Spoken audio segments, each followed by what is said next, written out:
io hetsika io de tena hetsika zavatra mahagaga mihitsy. Fampihavana pirenena zay baiko avy amin'Andriamanitra avy any an-danitra direct. Zay zany le hetsika atao. De atao eny amin'ny collision izy io Sonjombe Madagasikara.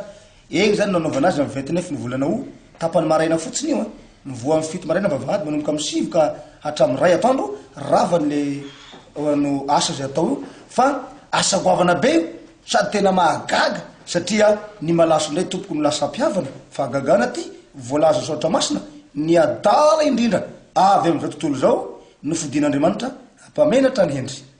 De fa naheny tokoa hatra tamin'ny tsanganako tamin'ny maty ny verenako avy tany an-danitra de misy ny fampihavana pirenena zany ny sasany mampiavana ty mampiavana ry fa tsy de mazavazava amin'ny loatra izy io. De fa zany hoe ty fampihavanana ndray mitoraka ty zay ataoko ty kosa fampihavanana tena fampihavanana araka n'Andriamanitra mihitsy satria ny apôstôly de natao hampihavana araka ny voalaza misaotra masina ary no asaina amin'io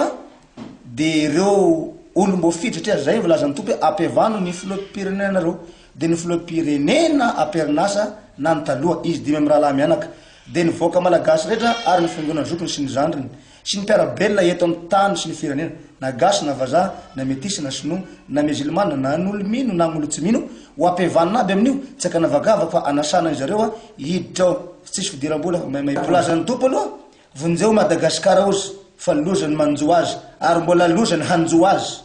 raha ohatra ka tsy mihavana izy ireo ka ianao nataoko fitaovana hampihavana an'izy ireo fa vonjeo malaky ka raha mihavana anareo ka vita ny fampihavana milamina mandrakizay Madagasikara ho lasa saidena vaovao. Ka raha ohatra ka tsy havana anareo fa mbola hiady ohatrany ihany dia ho faiziko nareo fa malagasy ny korotaka te ady satria ozy nendohan'io ady-poko ozy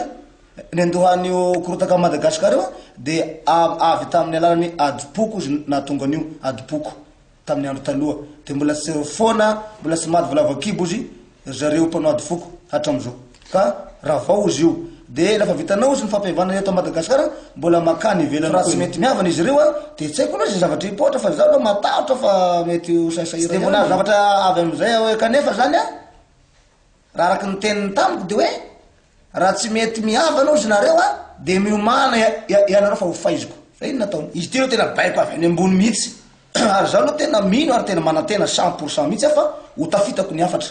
fa ny olona agnapitako ny afatra ndray so de andrindry sofina na andrindry varavara de hoe fampihavana rano fotsiny ihany aloha fa mba misy ihany koa toroteny foifoy kely ihany ary de misy koa fizira vavolombelona foifoy kely ihany ny akarako tany an-danitra nametrahan'Andriamanitra tao amin'ny seza fiandrianan'i Jesosy Kristy sy nahitako mitavandray ary nanaovako le signatira tamin'ny boky volamena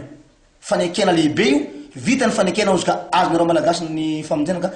manangana faneva ho tazana firenena zay ny teny tamiko fa somary misy zavatra tsara be aloha misy ao amin'io indrindra fa ny fomba fampihavana pirenena zay ataoko amin'io fampihavana pirenena zay tsy mbola nitany masiny malagasy satria tsy hampiava foko tsy hoe fampihavana hijanona fampihavana foko fotsiny na hijanona fampihavana tarobay na mpianakaviana miady tsy fa misandraka hatrany amin'ny fampihavana firenena mihitsy no ampihavanana firenena malagasy sy ireo olona zay monina eto amin'ny firenena malagasy ka fampihavana goavana zany ka tsy vita moramora.